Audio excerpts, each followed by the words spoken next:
இப்போ நீங்கள் பார்த்தீங்களே இந்த மாதிரி ஃபோட்டோஸ் நீங்கள் எடுக்கணுமா அப்படின்னா இந்த வீடியோவை ஃபுல்லாக பாருங்கள். நீங்களும் ஒரு பேசிக் லெவலில் ஒரு ஃபோட்டோகிராஃபர் மாதிரி ஆகலாம்.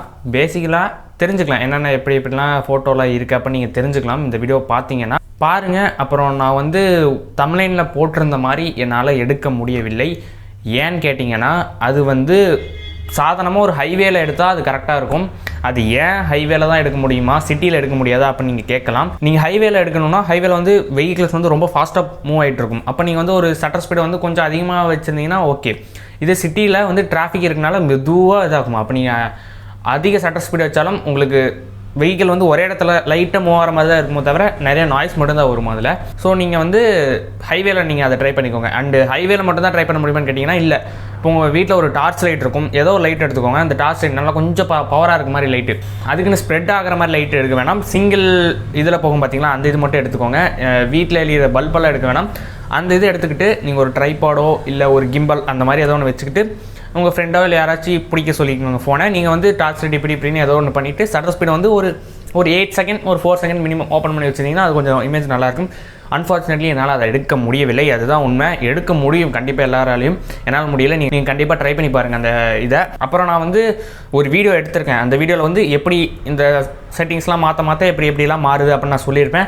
அதில் வந்து நான் ஒயிட் பேலன்ஸை பற்றி சொல்ல மறந்துட்டேங்கிறத விட அந்த சுச்சுவேஷனுக்கு அந்த ஒயிட் பேலன்ஸ் தேவைப்படலை. ஏன்னா நார்மலாக வந்து அந்த லைட்டுக்கு அது கரெக்டாக இருந்துச்சு. அதாவது ஒயிட் பேலன்ஸ்னால் என்ன, ஐஎஸ்ஓனா என்ன, ஷட்டர் ஸ்பீட்னா என்ன, இது எல்லாமே நீங்கள் தெரிஞ்சுக்கணுன்னா நம்ம சேனலில் வந்து பிளேலிஸ்ட்னு ஒன்று இருக்கும். அதில் போய் மொபைல் ஃபோட்டோகிராஃபின்னு நீங்கள் பார்த்தீங்கன்னா அதில் ஒரு செட் ஆஃப் ஒரு 5 வீடியோஸ் இருக்கும். அதில் நீங்கள் உங்களுக்கு எதெல்லாம் தெரிஞ்சுக்கணுமோ நீங்கள் அதை பார்த்து தெரிஞ்சுக்கிட்டிங்கன்னா பேசிக் எல்லாத்தையும் தெரிஞ்சிருப்பீங்க. அப்படி நீங்கள் பார்க்கலன்னு டிஸ்கிரிப்ஷனில் லிங்க் இருக்குது, நீங்கள் அதை கிளிக் பண்ணி போய் பார்த்துக்கலாம். ஏன்னா அதெல்லாம் பார்த்துட்டு வந்தால் தான் இந்த இது புரியும். ஓகே, ஃபஸ்ட்டு வந்து நான் சில இதெல்லாம் நான் சொல்லியிருந்தேன். அதாவது வந்து மொபைல் ஃபோட்டோகிராஃபி பற்றி ஃபுல் டீட்டெயிலாக நான் சொல்கிறேன் அப்படின்னு சொல்லியிருந்தேன். பட் அன்ஃபார்ச்சுனேட்லி என்னென்னா என்னால் எக்ஸ்போசர் காம்பன்சேஷன் ஒன்று இருக்கும், ரா ஃபுட்டேஜ்னு இருக்கும், ஃபோக்கஸ் பெர்க்கிங், அதெல்லாம் சம்திங் நிறைய இருக்குது. அதை என்னால் கவர் பண்ண முடியல. ஏன்னு கேட்டிங்கன்னா அந்த வீடியோக்கு வியூஸே போக கிடையாது. நான் அவ்வளோ எஃபர்ட் எடுத்து எடிட் பண்ணி போகிறதுக்கு வியூஸ் போகலை. மேபி ஃப்யூச்சரில் அந்த வீடியோக்கு வியூஸ் போச்சுன்னா நான் கண்டினியூ பண்ணுறேன். இன்னும் ஒரு 3-4 வீடியோ தான் இருக்குது. அது கூடிய சீக்கிரத்தில் வருமா வராதுன்னு தெரியல. இந்த வீடியோக்கு போகிற வியூஸை பொறுத்து அந்த வீடியோ வரும். நம்ம அதை எதுக்கு நம்ம ஒரு தனியாக எடுத்து வீடியோ பண்ணணும் இதிலே சொல்லிடுவோம் அப்படிங்கிறக்காக நான் இப்போ சொல்கிறேன். அதாவது எக்ஸ்போசர் காம்பன்சேஷன் ஈவின்னு உங்கள் ஃபோனில் இருக்கும். ப்ரோமோவில் போய் பார்த்தீங்கன்னா அதாவது என்னன்னு கேட்டிங்கன்னா, அதாவது நம்ம கேமரா இப்போ நம்ம கண்ணில் வந்து பார்த்தீங்கன்னா எக்கச்சக்கமான கலர் தெரியும். கிட்டத்தட்ட 1 கோடி கலரோ என்னமோ சம்திங் எனக்கு தெரியல. அவ்வளோ கலர்ஸ் நம்ம கண்ணால் பார்க்க முடியும். இதுக்கே ஷாக்கிங் ஆகுறீங்களா? ஆனால் நம்ம கேமராவால் எந்த கலரையும் பார்க்க முடியாது. அதுக்கு தெரிஞ்ச ஒரே ஒரு கலர் கிரே. நீங்கள் எந்த கலர் கொடுத்தாலும் அதை வந்து கிரேவாக தான் மாற்ற ட்ரை பண்ணணும். இப்போ ஃபார் எக்ஸாம்பிள் வந்து ஒரு ஒயிட் கலர் இமேஜ் டாக்குமெண்ட்டே அதோட எடுக்கிறீங்கன்னா அது வந்து உங்களுக்கு பார்த்தா ஒயிட் மாதிரி தெரியுது. நீங்கள் கண்ணில் பார்க்குறக்கும் இதில் பார்க்குறக்கும் லைட்டாக ஒரு கிரே ஷேடாக இருக்கும்.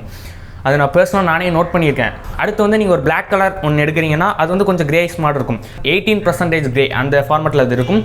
அதை நம்ம பேலன்ஸ் பண்ணுறது தான் எக்ஸ்போசர் காம்பன்சேஷன் சொல்லுவாங்க. ஒயிட்டாக இருக்க ஆப்ஜெக்டை நல்லா ஒயிட்டாக காட்டணும், கிரே மாதிரி தெரியக்கூடாதுன்னா எக்ஸ்போசர் காம்பன்சேஷனை ஹை பண்ணணும். அதே மாதிரி பிளாக்காக இருக்க ஆப்ஜெக்ட் வந்து கிரேவாக தெரியுது அப்படின்னா இதுதான் வந்து எக்ஸ்போசர் காம்பன்சேஷன் சொல்லுவாங்க. அடுத்து ரா, பேர்லேயே வந்துருச்சு ரா. அப்படின்னா சாதாரணமாக நீங்கள் ஒரு ஃபோட்டோ எடுக்கிறீங்கன்னா உங்கள் சென்சரை வந்து ப்ராசஸ் பண்ணணும். நீங்கள் ப்ரோமோவில் எடுத்தாலும் சென்சர் வந்து ப்ராசஸ் பண்ணணும். இதை நீங்கள் ரா ஃபுட்டேஜில் எடுத்திங்கன்னா எந்த வித ப்ராசஸ் இருக்காது. அப்படியே எடுக்கிறது அப்படியே உங்களுக்கு கொடுத்துரும். பட் அதோட ஃபைல் சைஸும் அதிகமாக இருக்கும். பட் நீங்கள் எடிட்டிங்லேயே எல்லாம் பண்ணிக்கலாம். அதுதான் வந்து ரா. உங்களுக்கு எடிட்டிங்லாம் எனக்கு வேணாம் ப்ரோ அப்படின்னா நீங்கள் சாதாரணமாக வச்சு எடுத்துக்கோங்க. எடிட்டிங் பண்ணணும் அப்படின்னா அந்த ஃபோட்டோவில் நீங்கள் ராவில் வச்சு எடுத்தால் கொஞ்சம் நல்லாயிருக்கும். அதே மாதிரி ஃபோக்கஸ் பெர்க்கிங் அப்படின்னா அந்த எந்தெந்த இடத்துல ஃபோக்கஸ் பாயிண்ட்ஸ்லாம் இருக்குது அப்படின்னா அது ஒரு சின்ன டாட்டாட்ட கட்டுரும், அவ்வளோதான். ஓகே, இதுதான் வந்து நான் ஒரு தனி வீடியோவாக போகணும்னு நினச்சேன். போட்டால் இன்னும் கொஞ்சம் டீட்டெயிலாக எக்ஸ்பிளைன் பண்ணலாம் அப்படின்னு நினச்சேன். பட் போதும், நிறுத்திக்கலாங்கிற மாதிரி இதோட நிறுத்தியாச்சு. அப்புறம் வந்து இந்த நைட் மோடுன்னு ஒன்று இருக்கும் பார்த்தீங்களா உங்கள் ஃபோனில். அதாவது நைட் மோடும் கிட்டத்தட்ட ப்ரோ மோடு மாதிரி தான். பட் அந்த நைட் மோட்லேயே வந்து என்ன ஆகும்னா ஷட்டர் கொஞ்சம் நேரம் அதிக டைம் ஓப்பன் பண்ணி வச்சிருக்கும். அதுதான் வந்து அந்த நைட் மோடோட ஒரு ஸ்பெஷாலிட்டின்னு வச்சுக்கோங்க. அந்த நைட் மோட்னா என்னன்னு கேட்டிங்கன்னா, அதாவது நீங்கள் நைட் டைமில் ஒரு ஷாட் எடுக்கிறீங்கன்னா கொஞ்சம் கிளாரிட்டியாக இருக்கும் அந்த ஷாட்டு. அதுக்கு தான் வந்து அந்த நைட் மோட் அப்படின்னு ஒன்று கொடுத்துருக்காங்க. அந்த நைட் மோடு கிட்டத்தட்ட ப்ரோ மோடு மாதிரி தான் வச்சுக்கோங்க. ஏன்னா நைட் மோட் நீங்கள் சூஸ் பண்ணாவே அதாவது ஷட்டர் ஸ்பீடை வந்து கொஞ்சம் குறைக்கும். அதாவது ஒரு செகண்ட் ஓப்பன் பண்ணி வச்சிருக்கும் ஷட்டரை, அதுக்கு தகுந்த மாதிரி அது அட்ஜஸ்ட் பண்ணிக்கும். அதனால தான் வந்து நீங்கள் நைட் மோடில் எடுக்கும்போது உங்கள் இதை சேக் பண்ணாமல் பிடிங்க அப்படின்னு அது மென்ஷன் பண்ணியிருப்பாங்க. அப்புறம் இதுக்கு முன்னாடி போட்ட வீடியோக்கு அதாவது ISO shutter speed white balance அந்த மாதிரிலாம் வீடியோ போட்டிருப்பேன். அதுக்கு வியூஸே போக கிடையாது, சுத்தமாக போக கிடையாது. இது வரைக்கும் நம்ம சேனலில் வீடியோ போட்டு வியூஸ் போகாத வீடியோஸ் தான். அதுதான் நீங்கள் ஃப்ரீ டைமாக இருந்தீங்கன்னா உங்களுக்கு மேபி இன்ட்ரெஸ்ட் இருந்தால் நீங்கள் அதெல்லாம் போய் செக் பண்ணி பார்க்கலாம். டிஸ்கிரிப்ஷனில் இந்த பிளேலிஸ்ட் லிங்க் இருக்குது. அப்புறம் ஒரு முக்கியமான விஷயம், இந்த மாதிரி ப்ரோமோவில் ஃபோட்டோ எடுக்கும்போது தயவு செஞ்சு லைட் யூஸ் பண்ணாதீங்க. ஃப்ளாஷ் லைட் யூஸ் பண்ணிங்கன்னா ரொம்ப ரொம்ப கேவலமாக தான் வரும். ஃப்ளாஷ் லைட் தேவையே கிடையாது. நீங்கள் இப்போ இருட்டில் ஒரு ஆப்ஜெக்ட் எடுக்கிறீங்க அப்படின்னா ப்ரோமோட்லேயே எடுத்துக்க முடியும். மேபி ரொம்ப நாய்ஸ் வந்துச்சுன்னா நீங்கள் ஃப்ளாஷ் யூஸ் பண்ணலாம், இல்லைனா நீங்கள் ஃப்ளாஷ் யூஸ் பண்ணாதீங்க. ஏன்னா நீங்கள் சாதாரணமாக ஒரு ஐஎஸ்ஓ ஷட்டர் ஸ்பீட்லாம் அது ஒரு ரேஞ்சில் வச்சுருப்பீங்க. திடீர்னு ஃப்ளாஷ் ஆன் பண்ணி இமேஜ் ரொம்ப பிரைட் ஆயிரும். அதனால் அது கொஞ்சம் பார்த்து யூஸ் பண்ணிக்கோங்க. ஃப்ளாஷ் அடிக்கடி யூஸ் பண்ணாதீங்க ஃபோனில். அது நீங்கள் நார்மல் ஃபோட்டோ எடுத்தாலும் சரி, ஃப்ளாஷ் அதிகமாக போட வேண்டாம். நைட் டைமில் போட்டுக்கோங்க. பகல் டைமில் நீங்கள் வந்து ஒரு ஃபோட்டோ ஒரு ஆப்ஜெக்ட் கிட்ட போய் எடுக்கிறீங்க, ஃப்ளாஷ் போடுறீங்கன்னா அது ஒரு மாதிரி வெள்ளை கலரில் அந்த ஆப்ஜெக்ட் மாறிடும். அதனால் வேணாம், ஃப்ளாஷ் யூஸ் பண்ண வேணாம். அப்புறம் எல்லாரும் ரொம்ப ஆவலாக வெயிட் பண்ணிட்டு இருந்த ப்ளூபர்ஸ் வீடியோ கண்டிப்பாக நம்ம சேனலில் வரப்போகுது. Including this video. இந்த வீடியோவில் கண்டிப்பாக ப்ளூபர்ஸ் வந்திருக்கும். ஏன்னா ப்ளூபர்ஸ் வராமல் மேக்ஸிமம் யாராலும் பேச முடியாது. இன்கேஸ் ஒரு டைமில் ப்ளூபர்ஸ் வந்திருக்கும். அந்த ப்ளூபர்ஸ்லாம் நான் தனியாக போடுறேன். கிட்டத்தட்ட இந்த வீடியோ வந்து நீங்கள் வந்து ஐ திங்க் நீங்கள் வியாழக்கிழமை தேர்ஸ்டே அன்றைக்கி இந்த வீடியோ பார்ப்பீங்க. நெக்ஸ்ட் வீக் டியூஸ்டே அந்த வீடியோ உங்களுக்கு கண்டிப்பாக வந்துடும். எல்லாம் பார்த்து என்ஜாய் பண்ணுங்கள். அண்டு அப்புறம் நான் அந்த ஒரு ப்ரோமோவில் எப்படி எடுக்கிறேன்னு நான் சொல்லியிருப்பேன். அந்த வீடியோ வருது, நீங்கள் போய் பார்த்துட்டு வாங்க. ஓகே, நீங்கள் நினைக்கிறது தெரியுது, ஏன் இவ்வளோ டார்க்காக இருக்குன்னு நீங்கள் நினைக்கலாம். அது என்னென்னா, நம்ம ப்ரோமோவில் போட்டிருக்கேன்னா ஷட்டர் ஸ்பீடு வந்து பாருங்கள் எவ்வளோ கம்மியாக இருக்குன்னு. ஒரு நம்ம ஓகே போதும் ரொம்ப வெளிச்சம் வந்துருச்சு. ஐஎஸ்ஓ இருக்கிறதுலே கம்மியாக தான் இருக்குது. ஷட்டர் ஸ்பீடை குறைச்சிக்கலாம். இப்போ பார்க்குறீங்கல்ல, இந்த ஸ்கை வந்து ஒயிட்டாக தெரியுது. அந்த பூ கிட்ட அங்கே அந்த இலை கிட்ட பாருங்களேன், ஒரு மாதிரியாக ஒயிட் ஹெட்ஸ் மாதிரி தெரியுதா. அதுக்கு என்ன பண்ணோம், ஷட்டர் ஸ்பீடை கொஞ்சம் குறைங்க. இன்னும் குறைக்கலாம். போதும். இப்போ அந்த ஸ்கையோட கலர் வந்துருச்சு. நம்ம இன்னும் கொஞ்சம் குறைச்சி பார்க்கலாம். இன்னும் குறைச்சி முடிச்சா அவ்வளோதான், கீழே போயிடும். இப்போ நம்ம ஐஎஸ்ஓவை ஜாஸ்தி பண்ணுவோம். பாருங்கள், கொஞ்சம் வெயிட் வந்துருச்சா. 800, 1600, 3200. இப்போ எப்படி இருக்குன்னு பாருங்கள். இப்போது அவ்வளோதான். ஐஎஸ்ஓங்கிறது வந்து நீங்கள் ஒரு மேக்ஸிமம் ஒரு 800 அவ்வளோதான்.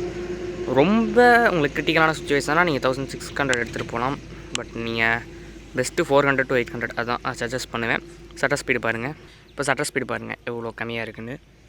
இன்கேஸ் நீங்கள் ஷட்டர் ஸ்பீடை 1ல் வைக்கணும் ப்ரோ, ஏன்னா ரொம்ப நைட் டைம் அப்படின்னா. இப்போ பாருங்கள், வெளிச்சத்துலேயே 1க்கு எவ்வளோ வந்துருச்சு. ஷட்டர் ஸ்பீடை ஐஎஸ்ஓ குறைச்சாலும் உங்களுக்கு அதே இதில் தான் இருக்கும். நான் இன்னும் குறைக்கிறேன். அவ்வளோ லைட் இருக்குது, அதனால் அப்படி பெர்ஃபார்ம் பண்ணுது. ப்ரோ எனக்கு வந்து ரொம்ப நைட் டைமாக இருக்குது, நான் ஒரு 1க்கு மேலே வைக்கணும்னா கண்டிப்பாக நீங்கள் ட்ரைபாட் யூஸ் பண்ணி தான் ஆகணும். இல்லை என்றால் உங்களுக்கு கண்டிப்பாக அதாவது ஒரு மாதிரி தெரியும் இமேஜ். அது நான் எப்படின்னு சொல்ல வருங்களா, ரொம்ப கேவலமாக தெரியும் ஷட்டர் ஸ்பீட் ஹையில் வைக்கும்போது. ஏன்னா ட்ரைபாட் இருந்தால் அது ஆடாமல் அசையாமல் நிற்கும், இல்லைன்னா ஆடிடும். கிம்பல் இருந்தாலும் பிரச்சனையாகும். ஏன்னா கிம்பல் வந்து சேர்க்க மட்டும்தான் குறைக்குமோ தவிர மேலே தூக்கிறது கீழே தூக்கிறது அதெல்லாம் பண்ணாது. உங்களுக்கு ட்ரைபாட் வந்து எதையுமே இது பண்ணாமல் ஸ்டெடியாக நிற்கும். இப்போ வந்து நம்ம மேக்ரோ இதிலே ட்ரை பண்ணுவோம். இப்போ இதே ஷட்டர் ஸ்பீட்லேருந்து கொஞ்சம் நான் இன்க்ரீஸ் பண்ணிக்கிறேன், ஏன்னா ரொம்ப டார்க்காக தெரியுது.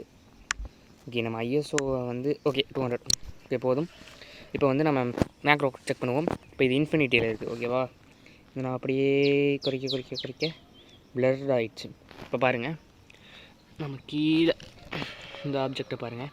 இப்போ இது வந்து மேக்ரோவில் ஓகே, இதுதான் கரெக்ட். நான் இன்க்ரீஸ் பண்ணுறேன், இது பிளர் ஆகிடுச்சு, பின்னாடி இருக்கிறது வந்துடுச்சு. இப்போ இது பண்ணுறேன், இது நார்மல் ஆகிடுச்சு, பின்னாடி இருக்கிறது பிளர் ஆகிடுச்சு. அவ்வளோதான். நீங்கள் ஒரு குறிப்பிட்ட ரேஞ்ச் வச்சிங்கன்னா பார்க்குறதுக்கும் கொஞ்சம் டீசெண்டாக இருக்கும். அடுத்து வந்து பார்த்திங்கன்னா லென்ஸில் பார்ப்போம். இப்போ இது வைடில் இருக்குது. அல்ட்ரா வைட்னா இன்னும் வைட் ஆகும். பட் இமேஜ் கிளாரிட்டி கேவலமாக தான் இருக்கும், அதை நீங்கள் நோட் பண்ணிக்கோங்க. அடுத்து மேக்ரோ சொல்லவே தேவையில்லை, உங்களுக்கே தெரிஞ்சிருக்கும். மேக்ரோவில் ஷட்டர் ஸ்பீடு ரொம்ப ஜாஸ்தியாக இருக்குது. ஓகே போதும். இப்போது மேக்ரோவில் இன்ஃபினிட்டியில் இருக்குது. இதுவே பார்க்க மேக்ரோ மாதிரி தான் இருக்குது. இப்போ நம்ம இது இன்னும் இன்ஃபினிட்டிக்கு எடுத்துகிட்டு போனால் நம்ம இன்னும் ஜூம் போகலாம். அது எறும்பு தானே, வாவ். பாருங்களேன் மேக்ரோவில் அந்த எறும்பு எப்படி தெரியுதுன்னு, செமையாக இருக்குது. இதை நீங்கள் ஸ்க்ரீன்ஷாட் எடுத்து உங்கள் இதில் கூட அப்லோட் பண்ணிக்கோங்க. நானே ஒரு ஃபோட்டோ எடுக்கலான்னு போகும்போது தான் எறும்பு எங்கேயும் எஸ்கேப் போயிடுது. அந்த ஃபோட்டோவை நான் இன்ஸ்டாகிராமில் போடுறேன், நீங்கள் வேணா பாருங்கள் எப்படி இருக்குன்னு. எறும்பு வரமாட்டேங்குது பாருங்கள், என் கை எவ்வளோ ஷேக் ஆகுதுன்னு.